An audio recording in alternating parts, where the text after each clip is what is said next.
ममज्ञानतिमिरन्दस्य ज्ञानाञ्जनशलाकया चक्षुरुन्मिलितं येन तस्मै श्रीगुरवे नमः। श्रीचैतन्यमनोभीष्टं स्थापितं येन भूतले स्वयं रूपा कदा मह्यं ददाति स्वपदान्तिकं। वन्देऽहं श्रीगुरून् श्रीयुतापदकमलं श्रीगुरून् वैष्णवांश्च श्रीरूपं साग्रजातं सगना रघुनाथान्वितं तं सजीवं साद्वैतं सावधूतं परिजनसहितं कृष्णचैतन्यदेवं श्रीराधा कृष्णपादान् सगना ललिता श्रीविशाखान्वितांश्च। हे कृष्ण करुणा सिंधु दीनबंधो जगत्पते गोपेश गोपिका कांत राधा कांत नमोस्तुते। तप्त कांचन गौरांगी राधे वृंदावनेश्वरी वृषभानुसुते देवी प्रणमामि हरिप्रिये। वाञ्छाकल्पतरुभ्यश्च कृपा सिन्धुभ्य एव च पतितानां पावनेभ्यो वैष्णवेभ्यो नमो नमः। जय श्री कृष्ण चैतन्य प्रभु नित्यानंद श्री अद्वैत गदाधर श्रीवासादि गौर भक्तवृंद। हरे Krishna Krishna Krishna Hare Hare Hare Ram Ram Ram Hare Hare. So we'll continue from where we left. Parikshit Maharaj is asking many different questions to Shukadeva Goswami, and that is going to be the root of the Bhagavatam, which is going to be described. So this is full of question and answers. So this is what we will see today, the further questions that is asked by Parikshit Maharaj. यतात्मा तंत्रो भगवान् विक्रीडत्यात्ममायया विसृज्य वा यथा मायाम् उदास्ते साक्षिवद्विभुः. The independent personality of Godhead enjoys his pastimes by his internal potency, and at the time of annihilation gives them up to the external potency, and he remains a witness to it all. Right? So the Lord, he appears as by his internal potency, and he enjoys his pastimes through his internal potency. So he doesn't require the support of the external potency, and this is called, specifically called as Leela of the Lord. So why it is called Leela? Because the activities of the Lord are not forced by anybody, or he is not accountable to anybody. No, he is the ultimate supreme proprietor of everything that exists.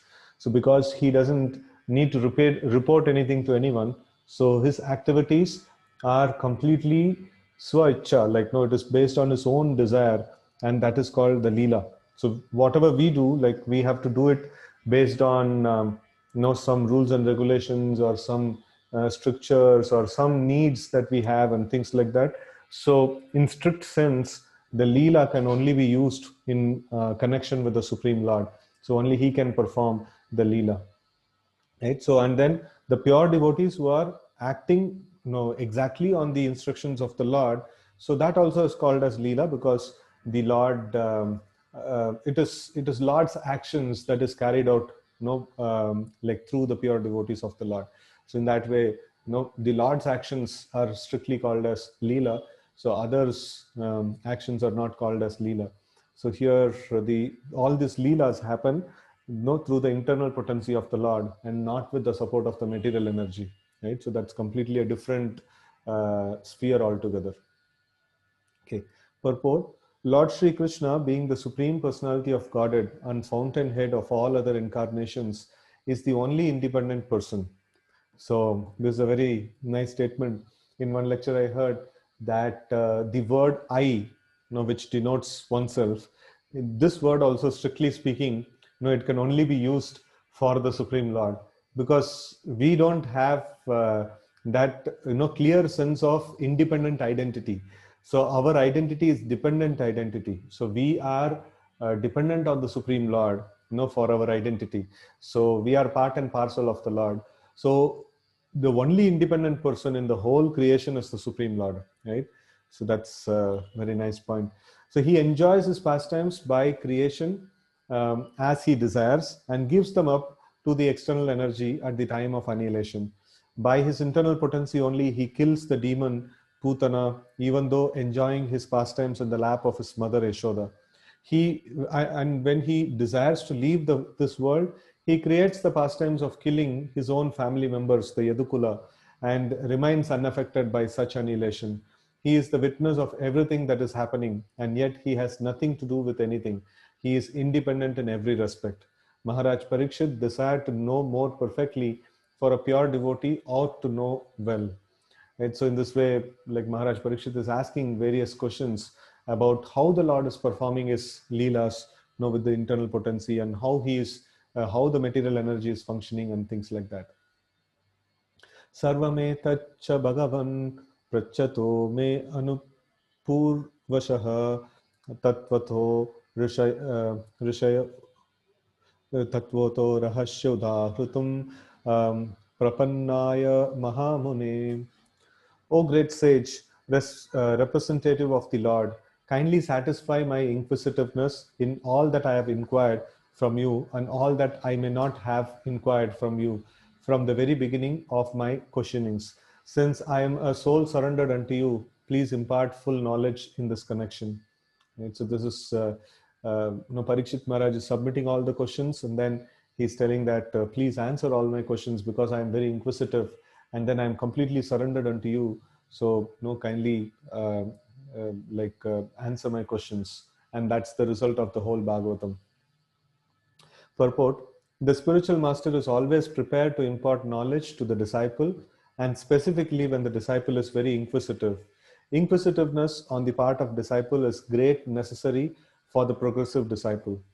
Maharaj Parikshit is a typical disciple because he is perfectly inquisitive. If one is not very inquisitive about self-realization, one need not approach a spiritual master simply to make a show of discipleship.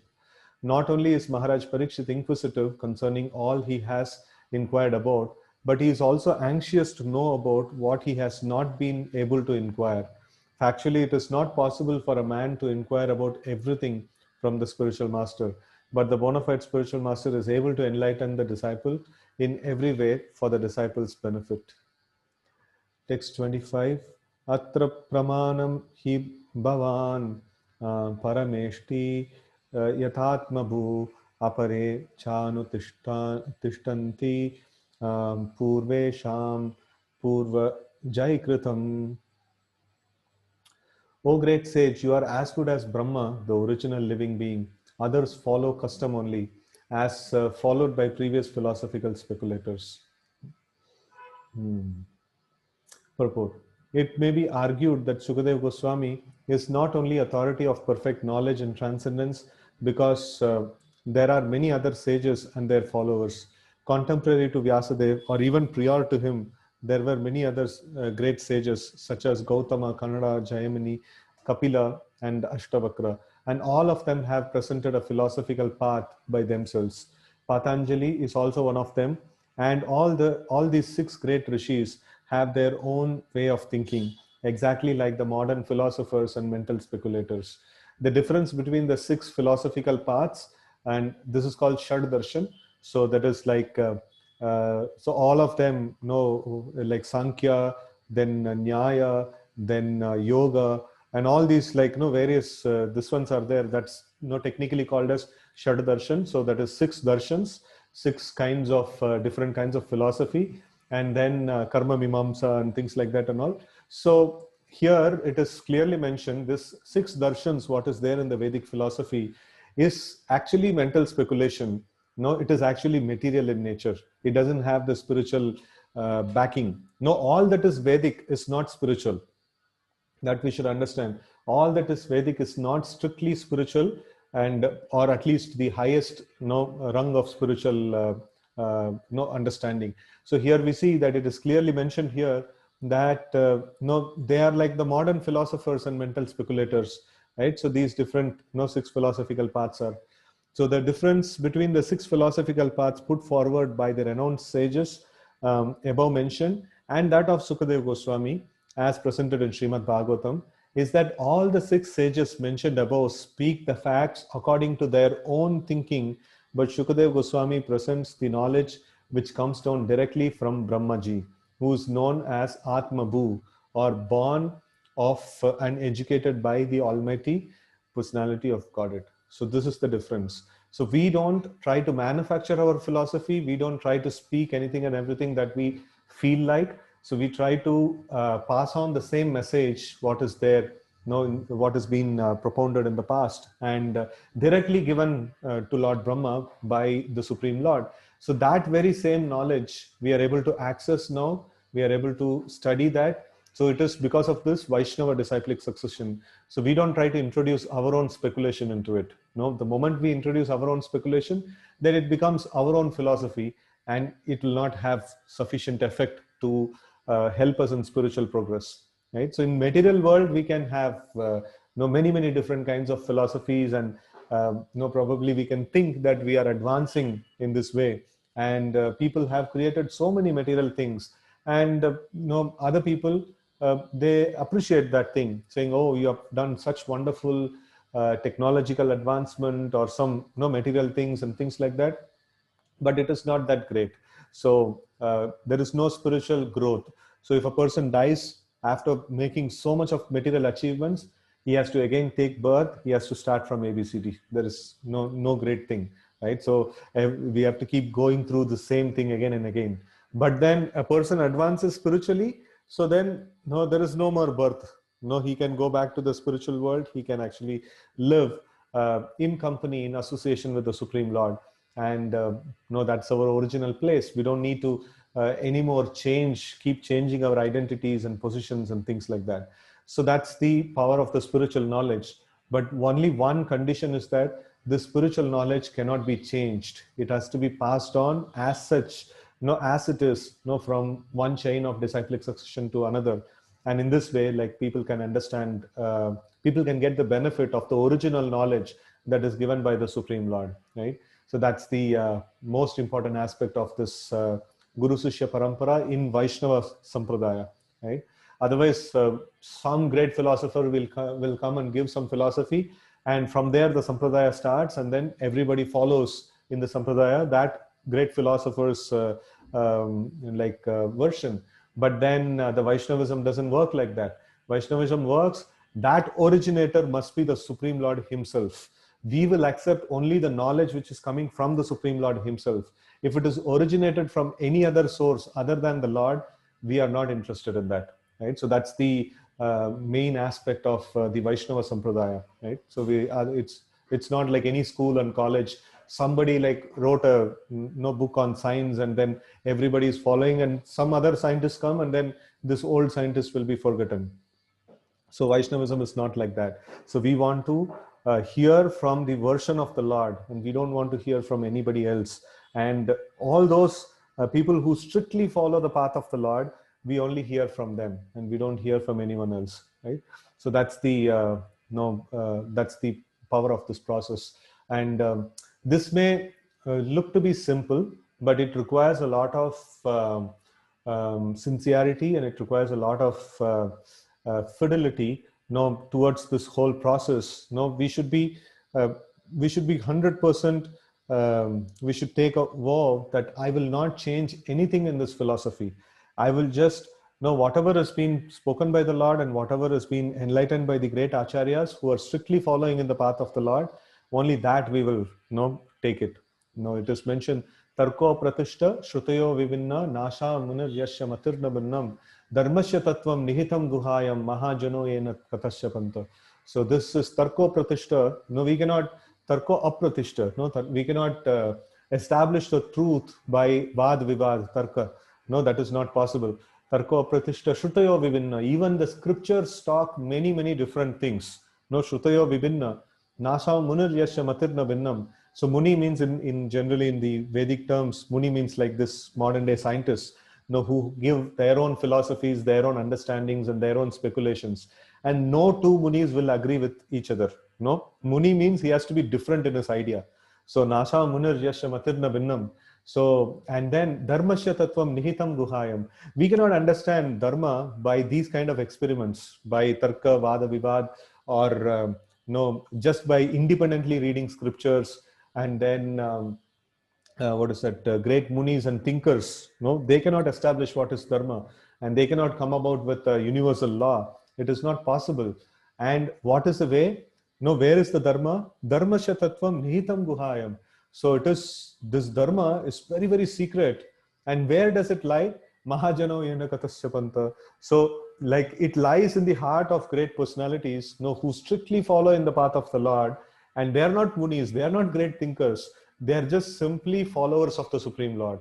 They are just simply wanting to serve the Supreme Lord. Such people's heart, this dharma is there. And just by following in their footsteps, we can actually understand, what is dharma. We can actually tread the path of dharma. It is not just sufficient that, okay, this is dharma, we can follow. It is not possible. We need some example who is walking in front of us and who has shown us this is the path of dharma and this is how we have to traverse this path of dharma. So then we will be able to do it. So that is why, Mahajana Yena Katasya Panta. So that Panta means path. Like, we have to take that path of, the Mahajanas, who are the great personalities who have walked in that path. We have to take. And in Srimad Bhagavatam, there are 12 Mahajans are mentioned, and all of them are described and all their activities are described. And just by studying Srimad Bhagavatam under the guidance of a bona fide devotee, we can actually tread the path of Krishna consciousness, tread the path of Dharma. Okay, so the Vedic transcendental knowledge descends directly from the personality of Godhead. By his mercy, Brahma, the first living being in the universe, was enlightened, and from Brahmaji, Narada was enlightened, and from Narada, Vyasa was enlightened, and Shukadev Goswami received such transcendental knowledge directly from his father Vyasadeva. Thus, the knowledge being received from the chain of disciplic succession is perfect. One cannot be a spiritual master in perfection unless and until one has received the same by disciplic succession. This is the secret of receiving transcendental knowledge. The 6 great sages mentioned above may be great thinkers, but their knowledge by mental speculation is not perfect. However perfect an empiric philosopher may be in presenting a philosophical thesis, such knowledge is never perfect because it is produced by an imperfect mind. Such great sages also have their disciplic succession, but they are not authorized because such knowledge does not come directly from the independent Supreme Personality of Godhead, Narayana. So this is what we were mentioning. So we don't accept these Karma Mimamsa or yoga, Patanjali Yoga, or Jaimanis. I think Jaimanis is the Karma Mimamsa, I think. Yeah, and then Kapila's Shankya, and all these various Shadarshanas, we don't agree upon that. That can be a Upadharma, that can be a sub-religious principles, which can, which can actually assist in some aspects of our life. But then the real religious principles, Savai Pumsa Paro Dharma Yato Bhakti Radokshaje Ahai Tukiya Pratihata Yayatma Suprasidati. The Paro Dharma, or the supreme religion for living entities, is Bhakti to Adokshaja, the Supreme Lord. That's very, very important. And the knowledge has to be God from the Lord himself. The origin of this knowledge should be God himself. Okay. No one can be independent except Narayana. Therefore, no one's knowledge can be perfect, for everyone's knowledge is dependent on the flickering mind. Mind is material, and thus knowledge presented by material speculators is never transcendental and can never become perfect. Mundane philosophers, being imperfect in themselves, disagree with the other philosophers, because a mundane philosopher is not a philosopher at all unless he presents his own theory. So if a mundane philosopher means he has to present something of his own. He has to prove that this is like something original and I have created it. That's the way the mundane world works, and even the copyright issues and stuff like that and all. So in the Vedic times, it is the completely opposite thing. If you create something of your own without reference to the Vedic scriptures, you will be chastised. You will be called that you're not representing properly. In the Vedic times, repetition is given a lot of importance. The repeating the same thing without change is given a lot of importance. And in Kali Yuga, if you repeat the same thing of somebody else, they'll say, "Oh, copyright issue. No, you should not use this thing because it is my content." If you want, you have to create your own content, right? So that's the problem that we are facing in the modern world. So this is 180-degree opposite to the this one, to the material, to the Vedic civilization, what we are living in the modern civilization, right? So, okay, so where we left. Intelligent persons like Maharaj Parikshit do not recognize such mental speculators, however great they may be, but hear from the authorities like Shukadeva Goswami, who is non-different from the Supreme Personality of Godhead by the Parampara system, as is specially stressed in Bhagavad Gita. So here Shukadeva Goswami is compared to as non-different from the Supreme Personality of Godhead. Why he is compared like that? Because he is delivering the same message as the Supreme Lord. That is why he is worshipped like that. So in fact, many people who come to our temple, they ask, why are you worshipping a man? Prabhupada is a human being. And why are you worshipping a human being? You should worship God. So they don't understand that this great Acharya has brought about the same message which the Lord gave 5,000 years before to Arjuna, and the same message of the Vedic scriptures, this great personality has given us. And that is the reason we have to worship him. And that is what Krishna is also telling, Mad Bhakta Puja Abhyadikam. So Krishna tells that more than worshipping me, if you worship my devotee, that is even more better. I like it more. So that's the way the Lord wants. And that's the way the Lord wants. So here, Parikshit Maharaj, very rightly, he surrenders to the Shukadeva Goswami, and then he's very, very confident that I am going to listen to the exact words or exact presentation of the Supreme Lord from this great personality. So that's the Parampara system. That's how it works. And text 26, Name Sava Parayanti Brahman Anashanadami Pibatho Chuta Piyusham Tadvakya Abhi Vinishritam. Okay. O learned Brahmana, because of my drinking the nectar of the message of the infallible personality of Godhead, which is flowing down from the ocean of your speeches, I do not feel any sort of exhaustion due to my fasting. So it is just a reminder that Parikshit Maharaj has sat down to fast until death. That is the vow that Parikshit Maharaj has taken, because in 7 days the bird Takshaka is going to come and kill him according to the Brahmana's curse. And the moment Parikshit Maharaj got the cognizance of this curse, so immediately he told, okay, if I'm going to die in 7 days, what's the point in maintaining my body? What's the point in taking care of it so much and things like that? Let me prepare myself. That's how he renounced his kingdom and he came to the banks of Mother Ganges, and he's just awaiting his death. And in that time, he's actually asking from all the great sages over there that, what should I do? What should I do when I'm just about to die? My death is fixed. Exactly in 7 days, I'm going to die. And what should I do in this period of time? And that is when Shukadeva Goswami walks into the scene and the whole Harikatha starts, right? So that's the whole, basis or the stage setting, for Srimad Bhagavatam to start. So now here he is telling about the aspect of, your messages are like, your messages about the Supreme Lord are flowing down like an ocean of nectar. It's like, it's very, very amazing to hear. And when I'm hearing, I'm not feeling any exhaustion due to my fasting, right? So this is the, this one that is there. Okay, one question is there, material versus spiritual growth possessions. Is it some people and families are destined to gain only spiritually, not materially?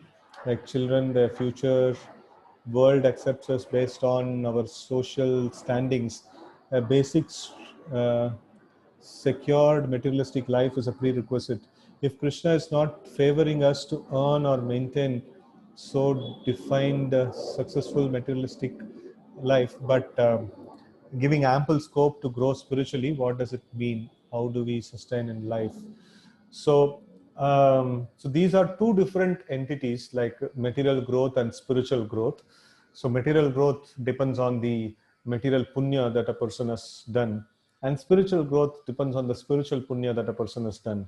And sometimes the Lord may favor the living entity, by putting in such a condition where a person is spiritually very receptive, right? So in one of the bhajans, Srila Prabhupada actually writes Vrindavan Bhajan karke one book is there. So wherein Srila Prabhupada was quite a successful, was quite a successful person in his career. He was a pharmacist, and then he was running his business and things like that. And at one point in time, his business started crashing like anything. And then finally, he had his spiritual master's instruction in his early 30s itself. Like his spiritual master had given him an instruction that no, he should preach the message of Krishna consciousness all over the world, especially to the English-speaking world. And Prabhupada was constantly thinking about it. And in one lecture, Prabhupada says that I was thinking that I will become a very big businessman, I will earn a lot, and then I will use all that money to propagate Krishna consciousness.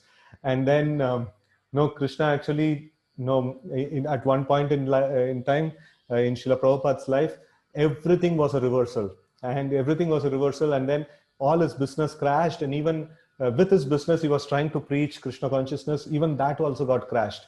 Everybody the people around him cheated him and things like that and all. So then finally, like, even his family members were not that respectful to him. And Srila Prabhupada is penniless now, and he has come out of his home, and then he doesn't have, his business doesn't do well anymore. Everything is gone. So now he is sitting in Vrindavan, and he is recollecting all those things, and he is telling that, Krishna, it is your special mercy upon me that if not for this, I would have not taken up Krishna consciousness or the mission of my spiritual master so seriously. So, and he is telling that all that people who are materially attached to me, and who are just attached to me just for the benefit that they will derive from me, all of them have left and gone from me. Nobody are there with me now. So now all the relatives and other people who are there with me for getting some benefit from me, they are all just a list of names. I don't have them with me now, and they don't even care about me now. So they have just left me now. So in this way, like, Prabhupada is writing, and then he says that it is a very good opportunity that we grow spiritually, and then material things will come according to our destiny and according to our past karma and things like that, right? So it is not that something Krishna is what is that? Krishna is like giving us something out of his own choice or something like that. So materially speaking, we are just going through our own past karma. So that's, Krishna may adjust this past karma, or Krishna may overrule it for exalted devotees. But in general, he doesn't generally overrule the material position of a living entity. So it is good that whatever is there in stock, let us go through that and finish it off. And if we have any karma remaining in this world, and just to enjoy that or just to suffer for it, we have to come back. So an intelligent devotee always prays that whatever karma stock is there, Krishna, now only you give and finish it off. I want to become, let my account of karma become zero, and let there not be any obstacle in the path back to the spiritual world, right? And then the aspect of the Lokaranjanam, or the people who are giving respect, or the people who recognize in this world and things like that. So, first of all, as spiritual practitioners, we should gradually, slowly stop expecting any honor and respect from the worldly people. Worldly people, their standards are very difficult to match, and they will keep updating their standards, and they'll if I have some kind of a material status, they will respect me, and then after some time, I have to keep up with the standard, and I have to do all those circus just to get respect from these people. And finally, what are they going to do to our life? Nothing they're going to do to our life. So it is not that important for us to gain anything from these people. In fact, we may be thinking that these people are not respecting us, or these people are not caring for us and things like that.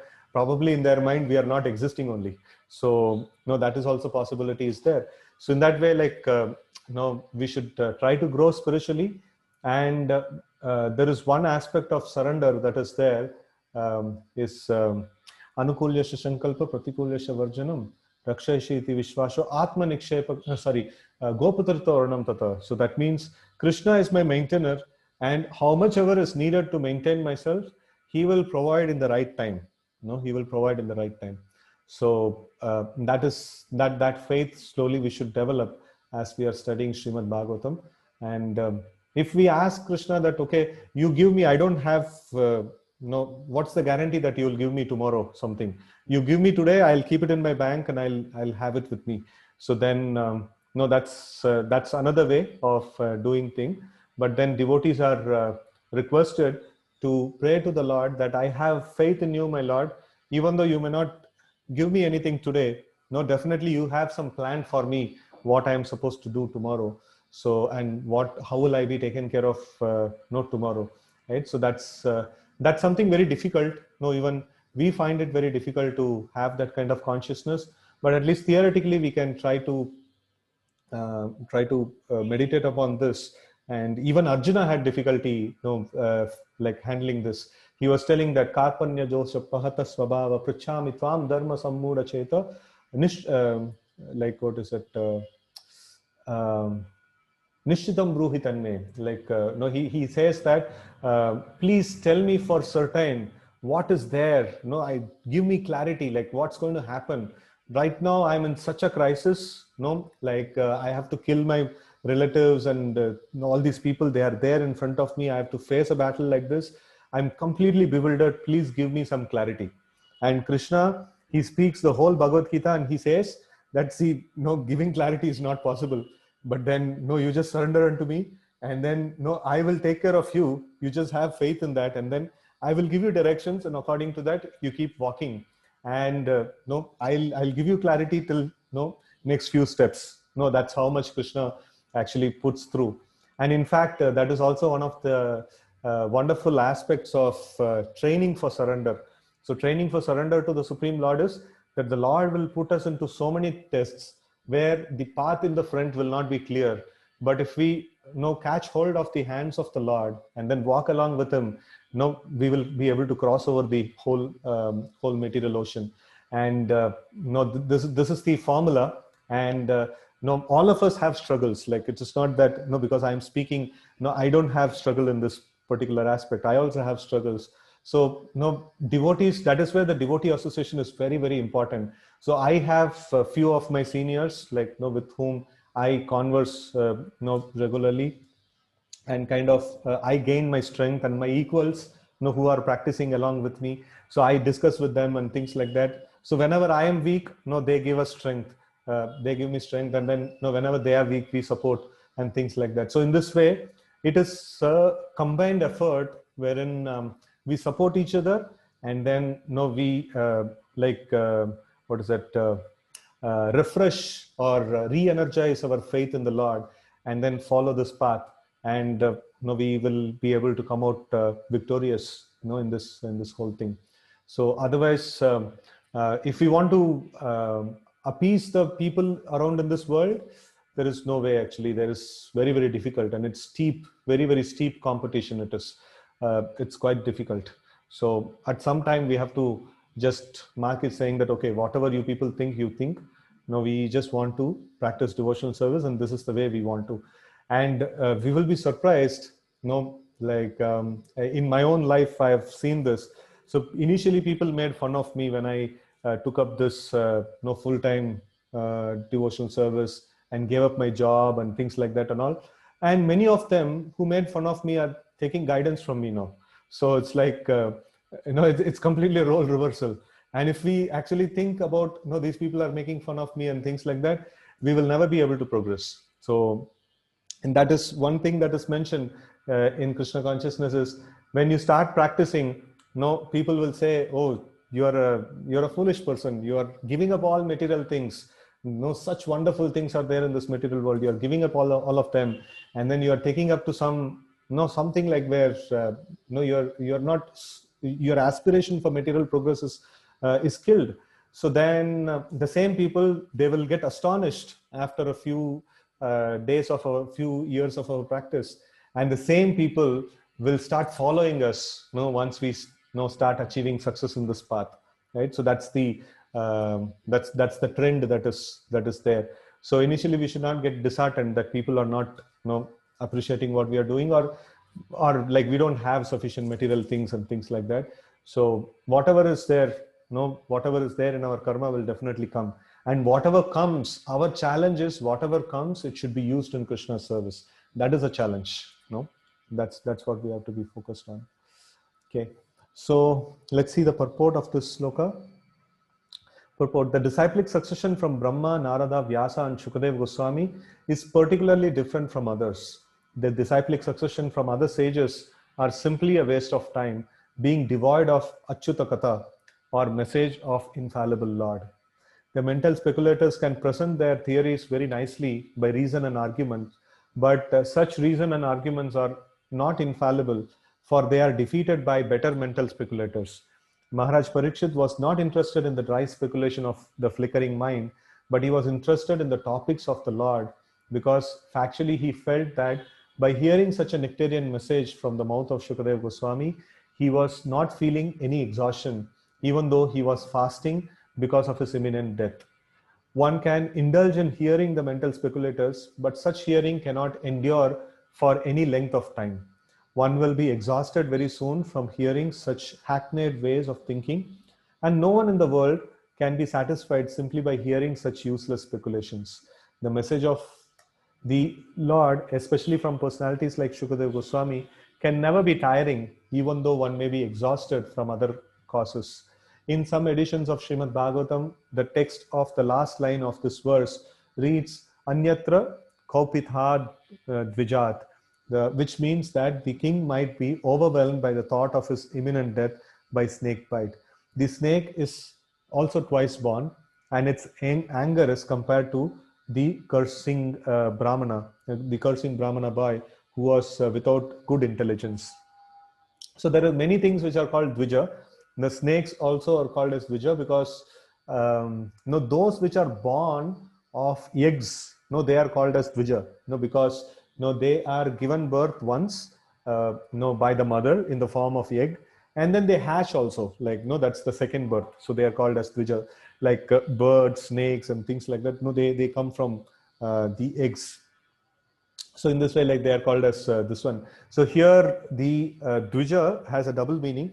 So here the Brahmana boy cursed the Parikshit Maharaj, right? And here it is, Brahmana is called as Dvija because the higher castes of people, they used to take the initiation, Diksha, from the spiritual master. So when they take Diksha, so it is called as the second birth, right? So Dvija. So the Brahmanas are called as Dvija. And so the Brahmana cursed Maharaj Parikshit. So that's one aspect, that's the past tense. And the snake is going to bite Maharaj Parikshit. So that is future tense, right? So he is here in this particular reading of the last line. So it says that he may be overwhelmed by the thought of imminent death by snake bite. And why is this two different kinds of texts are there? Why such thing exists? So this is a very common thing in the Vedic scriptures, and because the scriptures are written and they are reproduced at autonomous way, different people reproduce the scriptures. They write their own copy and keep it for themselves, and then they further the propagation happens by writing, taking copy of manual writing, and also they memorize the scriptures and they recite every single day, they recite, and that's the way of preservation of the scriptures. And if you see, most of the Vedic scriptures have hundreds of different variations in their texts, but it's very astonishing to see that Srimad Bhagavatam, which contains 18,000 shlokas, have very, very few differences or variations, very, very few variations in the various copies that is there. So that means Srimad Bhagavatam has been recited again and again and again by people, that there is no chance of getting any difference of this one or variations at all. So it is so much widely used. This actually proves our culture. our culture actually is based on Srimad Bhagavatam, not on the other Vedic scriptures like Rig, Yajur, Sama and things like that. So those things have innumerable variations. Variations means what? They were less in use. If they are more in use, then there is less variations are there, right? So Srimad Bhagavatam has very, very less variations. And this Srimad Bhagavatam is recited from, like, what is it, Kanyakumari to Kashmir, all the places, everywhere the Srimad Bhagavatam is recited. And even people have their own local language renditions of Srimad Bhagavatam stories.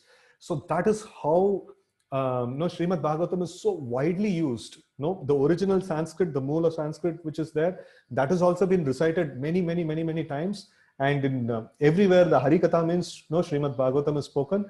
And apart from that, they have been also translated into the local languages. And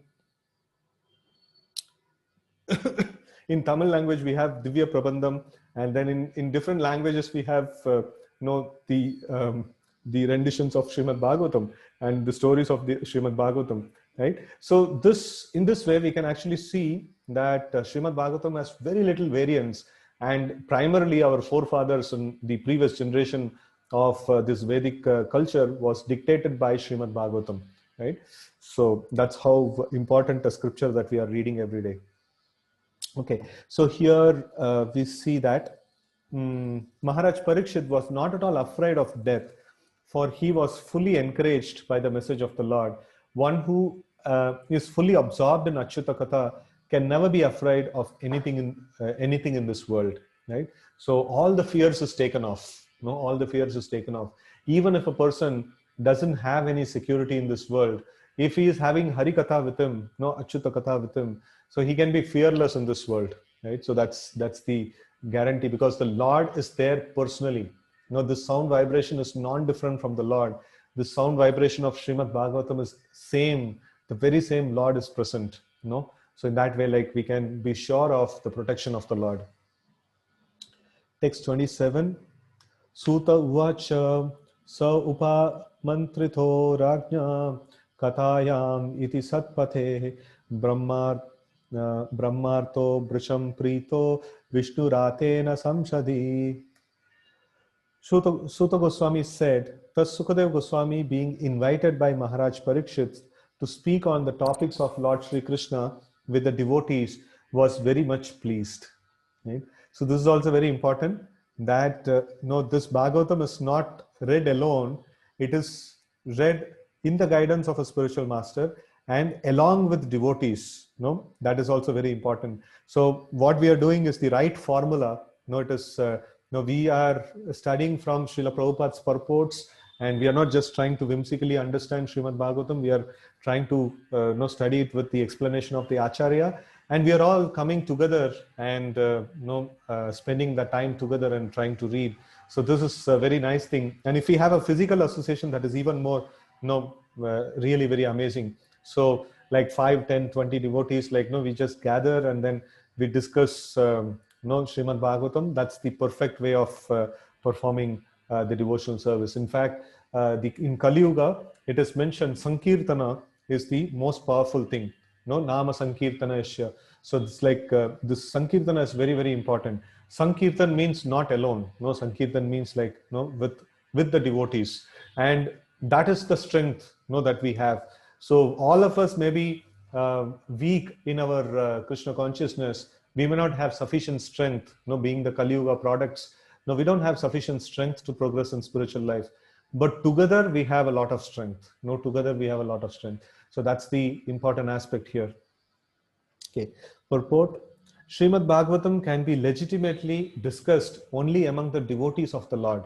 As the Bhagavad Gita was authoritatively discussed between Lord Krishna and Arjuna, the Lord and the devotee respectively. Similarly, Srimad Bhagavatam, which is the postgraduate study of Bhagavad Gita, can also be discussed between the scholars and devotees like Shukadev Goswami and Maharaj Parikshit. Otherwise, the real taste of nectar cannot be relished. Shukadev Goswami was pleased with Maharaj Parikshit because he was not at all tired of hearing the topics of the Lord and was more and more anxious to hear them on and on with interest. Foolish interpreters unnecessarily tackle the Bhagavad Gita and Srimad Bhagavatam when they have no access to the subject matter. right? So this even Krishna mentions in Bhagavad Gita that Raja Vidya Raja Guhyam Pavitram Idam Uttamam Pratyaksha Vagamam Dharmyam. So this is like this prime, this one I want to cite is that Raja Vidya Raja Guhyam. No, it is the king of all knowledge, and it is the most secretive thing, right? It's the most secretive thing. Why it is most secretive? Until unless we become a devotee of the Lord, we will not be able to penetrate into the mystery of Bhagavad Gita or Srimad Bhagavatam. So that's the main this one. Because if we become a devotee of the Lord will uncover, or Lord will give access to us to understand this thing. So the Lord is very, very protective. No, Lord has such a wonderful security system that no, anyone and everyone takes these books and try to read, it's not possible to access them. It requires the mercy of a pure devotee of the Lord, and through that, no, we get the mercy of the Lord, and through that we will be able to understand the message of Srimad Bhagavatam. Okay, there is no use in non-devotees meddling with the two topmost Vedic literatures, and therefore Shankaracharya did not touch Srimad Bhagavatam for commentation. So Shankaracharya, like we all know, he's the originator of the Mayavad Sampradaya. In fact, Shankaracharya is by heart, he is a devotee of the Lord, but then by assignment, the Lord had requested Lord Shiva to go and propagate this Mayavad philosophy, so that the people who want to merge in the existence of the Lord, people who are envious of the Lord, can follow this philosophy, right? So in the Shankara Bhashya, in the Shankara philosophy, we don't have this aspect of serving the Lord. No, the Shankara philosophy says that we ourselves and the Lord are one and the same, and I can become the Lord, after my perfection. So that's this one. And Sri Chaitanya Mahaprabhu wants us that this Shankara Bhashya or Mayavad Bhashya is like equivalent to taking poison. It is just extinguishing the identity of the living entity and the Supreme Lord. And then it says the Lord doesn't have a form, the Lord doesn't have any qualities and things like that. And then you can actually merge in the existence of the Lord. So that's really very this one. In fact, Shankaracharya, before even Shankaracharya's coming, that Lord Shiva explains to Parvati, about his task that he is going to do. He is telling to Mother Parvati that Mayavadam Ashat Shastram Prachannam Baudham Uchyate. Mayaiva Kalpitam Devi Kalau Brahmana Rupinaha.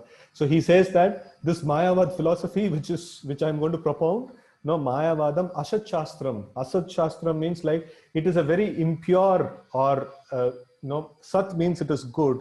Asat means it is like very, very bad. So Mayavadam Asat Shastram Prachannam Baudham Uchyate. So this is a covered Buddhism. Buddhism is another, which is called Shunyavad. Shunyavad means after your death, what happens? Everything becomes null and void, zero. That's called Shunyavad. So the Buddhism is Shunyavad, and then this Shankara philosophy is called Mayavad. And Srila Prabhupada's Pranam Mantra says, Nirvishesha Shunyavadi Paschat Desha Tarine. So the Srila Prabhupada, he took upon this task on the order of his spiritual master to defeat the arguments of this Nirvisheshavad and Shunyavad. So Mayavad and the Buddhism. Now these two things are greatest obstacles on the path of devotional service, right? So if you think that your dear Lord, the Supreme Lord, he doesn't have a form, or he doesn't even exist, how will you be able to offer any devotional service to him, right? So that's what these two philosophies do. Literally, these two philosophies, we can say God killing philosophy. They kill the God. They say that there is no God, or you can become God, and things like that, right? So if in any place, like if you ask like who's the leader of this place, everyone is leader. So that means like we don't accept upon the leader, no one common leader. So everyone is leader means no one is leader. So that's the this one. Shankara philosophy says everyone is God. And then Shunyavad, Buddhism says like no God, no living entity, everything is zero. You are just out of illusion, you're thinking that something exists, but after your death, everything is finished, completely zero, no more birth, no more this one, everything is finished. So that's the kind of philosophy these two are. And Lord Shiva is telling by himself that Mayavadam Achas Shastram Prachannam Bauddham Uchyate Mayaiva Kalpitam Devi. I am going to propagate this philosophy, Mayaiva Kalpitam Devi, Kalau Brahmana Rupinaha. In Kali Yuga, in the form of a Brahmana, I'll come and I will propagate this wrong philosophy, to people in general. And why is it so? That also Lord Shiva cites. He says that there are people who are envious of the Lord and they need to be given a philosophy to handle. And that is why this philosophy is given. And that version is also there in the Vedic scriptures. Lord Shiva himself cites that thing, that Lord Vishnu orders Lord Shiva to go and propagate this philosophy in the earth. And it is all these references are given in Chaitanya Charitamrita, in one of the shlokas purport. Srila Prabhupada gives exhaustive references from the Vedic scriptures, how the Shankara philosophy has come about and what is its basis. And Shankaracharya himself, he is Lord Shiva and he is a great devotee of the Lord. It is mentioned in Bhagavatam itself that what is that? Vaishnavana Meta Shambhu. So the greatest of Vaishnavas is Shambhu or Lord Shiva. And how can he propagate such a philosophy? So that is why Lord Shiva, he, like as Shankaracharya, he actually composes this Bhaja Govindam, where he refutes all of this Mayavad philosophy in Bhaja Govindam. And then he also composes many devotional works also, which the Vaishnavas, we also read Shankaracharya's Bhaja Govindam, and we also read Shankaracharya's Jagannath Ashtakam, and then we read many of Shankaracharya's works, which as a devotee he rendered, but then as a leader of the Mayavadis, what he mentioned, so that we don't take. Why? Because on the direct order of Shankaracharya, like as Lord Shiva himself is telling that please don't read this thing. It is very, very what is that, bewildering. Even Lord Shiva says it's quite bewildering. If you read Mayavad Bhashya, like nobody can survive after reading that. We will be contaminated by the Mayavadic understanding and think that I myself is God. I am God, and things like that. So that's the idea you will get if you read Shankara Bhashya. So anyways, like we don't want to get into that. So here it's mentioned, in his commentation on the Bhagavad Gita, Sripad Sankaracharya accepted Lord Krishna as the Supreme Personality of Godhead, but later on he commented from the impersonalist view, but being cautious of his position, he did not comment on the Srimad Bhagavatam, right? So Srimad Bhagavatam he did not touch upon. Srila Shukadev Goswami was protected by Lord Krishna, Brahma Vaivarta Purana, and so this is okay, and therefore he is known as Brahmarata, and Sriman Parikshit Maharaj was protected by Vishnu, and thus he is known as Vishnurata. As devotee of the Lord, they are always protected by the Lord. It is clear also in this connection that a Vishnurata should hear Srimad Bhagavatam from Brahmarata, and no one else, because others misrepresent the transcendental knowledge and thus spoil one's valuable time, right? So there is a question request to share. Is it more auspicious to start reading Bhagavatam on Purnima or Ekadashi, or can it be started any day?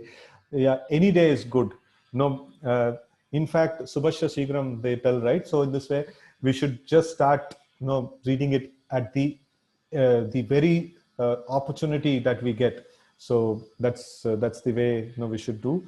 And prayer being recited before the start of a reading session. I think we did in one of the Saturdays. We studied these Mangalacharan prayers. I'm not sure if we did that. So otherwise, I can just forward these prayers. So that is Om Ajnana Timirandasya Jnananjana Shalakaya and things like that. Or otherwise, in the simple terms, we can just start with Om Namo Bhagavate Vasudevaya 3 times, and then we can start reading the book. So that's and that is the first opening words of Srimad Bhagavatam, Om Namo Bhagavate Vasudevaya. So first sloka, first line, that's what it's there. So we can start with that. And then link of the recordings has got deleted at my end. Okay, so I have the recordings, and I'm finding little lack of time to upload them. For some of them are uploaded into my YouTube channel. So I will at least I'll forward the playlist link, and all the future recordings that I'm adding will come in the same playlist. Is there any prayer which can say before consuming any meal of the day? Yes, we have Mahaprashadam prayers. So I'll try to forward that also. Like these two things, I'll just make a note.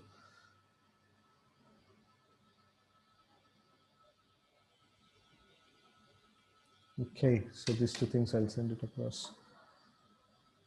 Okay, so we have come to an end of today's time. So it is 2:56. So we'll no, thank you all again for being so regular and so inquisitive